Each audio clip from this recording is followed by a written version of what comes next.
Thompson's going to take this one, so Comstiff has gone near post. And Brown and Crombie far side. Oh, and the goalkeeper's lost it, and it's in.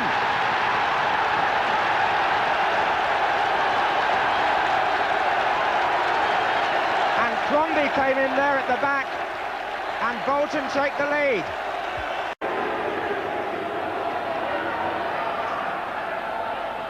Owen flicked on and out by Winstanley, and Elliott charged down, and Ayres, and there's a goal for Blackpool.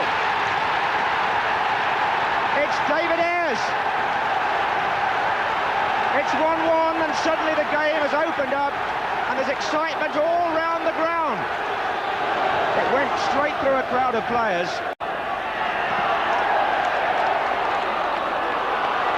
This is Brook. And Matthews in a good position here, number 7. Not a bad pullback either. And Garner. Goal! Andy Garner. It's 2-1 Blackpool. Brown.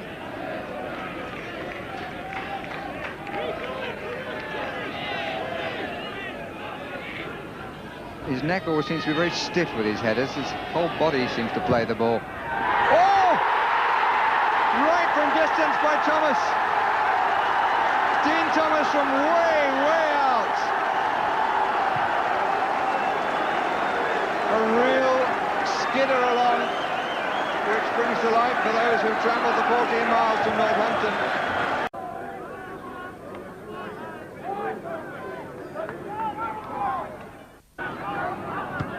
Cleared by Holmes, header back by Rains, then a flick from Hawkins. Hawkins again. There's Davis. This is all very untidy, all going from side to side, but now Massey. McKinnon, beautiful! You won't see a better cross, nor a better header in the first round of the FA Cup. That was superbly done, and it's 1-0 to Sutton United. Byron suddenly, with that tricky jinking sidestep of his, has started to create a few doubts in the minds of the Sutton defenders on this right flank. This time he hits the corner very deep and long towards Ozell. Ozell's shot! And it is 1-1. Hamilton with the free kick. Well, that's come all the way to Croft. Oh, he did well. It's in. Robert Painter. Johnson, the left back, has gone right over to that right-hand corner flag to take this. We're into stoppage time. And Johnson can retrieve it and pump it straight back. Oh, and he's fallen for Bear! A chance of glory! What a brilliant finish! Moss Rose erupts. We've played 90 minutes. It's time for stoppages. And Steve Bear, who got the hat-trick against Rotherham, has come from nowhere to make it one apiece.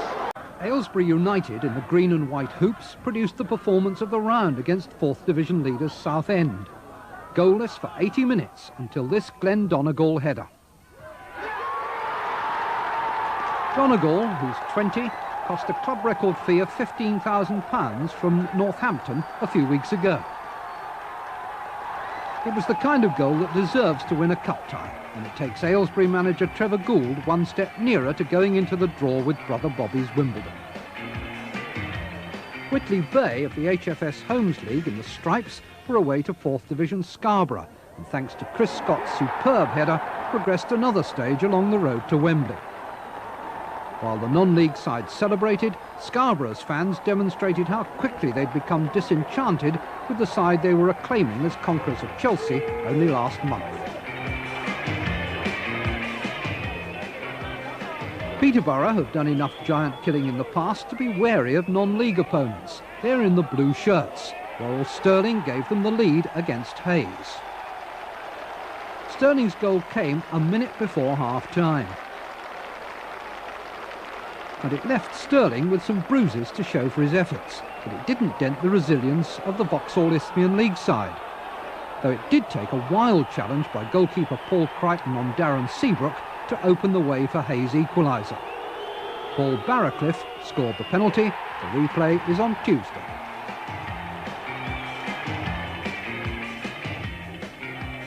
Not such a good day for the Vauxhall Conference clubs. Kidderminster Harriers, red and white halves, were a goal down to Swansea in the 2nd minute. The scorer Andy Melville. It's been a good week for the Swansea defender. On Wednesday in Cologne he won his first cap for Wales. Here he scored again in the 18th minute.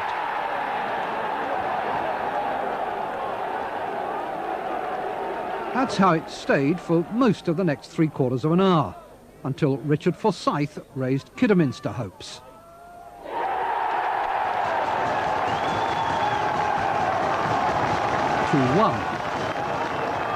And when Swansea seemed to have cleared a corner only a couple of minutes later, Paul Bancroft unleashed a left-foot shot that was sweet, true and unstoppable. 2-2. But the celebrations proved premature. Swansea rallied and Simon Davey claimed the decisive touch as the Welsh Cup holders made sure of a continuing interest in the English Cup. Stafford Rangers, in the stripes, had their kick-off delayed to get all the fans in, but they wasted no time taking the lead against Halifax.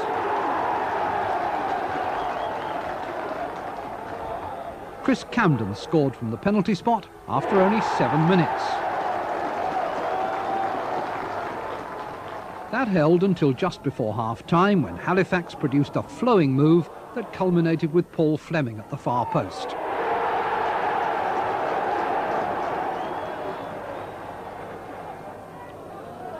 In the second half, there was another penalty. Chris Camden was brought down, or did he fall? Anyway, it gave him a chance to score his 2nd of the match. Last season, Camden also scored twice when Stafford drew with Crewe in the first round. Their lead lasted here until the last 10 minutes. Then Phil Horner struck twice. That was the first. And the second came 4 minutes later. They were Horner's first ever goals in the FA Cup, and they take Halifax into round 2.